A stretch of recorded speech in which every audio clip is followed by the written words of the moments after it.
Deutsche ভেলেতে একটা টক শোতে general ইব্রাহিমের সাথে আওয়ামী লীগের নেতা শাহজাহান খান ছিলেন।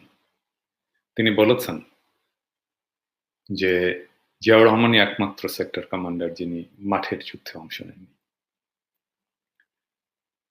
শুধু শাহজাহান খানই নন, আওয়ামী লীগের অন্য অনেক নেতাই এর আগে নানাভাবে বলার চেষ্টা করেছেন, বলেছেন যে জিয়াউর রহমান মাঠের যুদ্ধে অংশ নেন। এটা একটা কনসার্টেড এফোর্ট, তা হচ্ছে জিয়াউর রহমানের নাম মুক্তিযুদ্ধের ইতিহাস থেকে মুছে দেওয়া।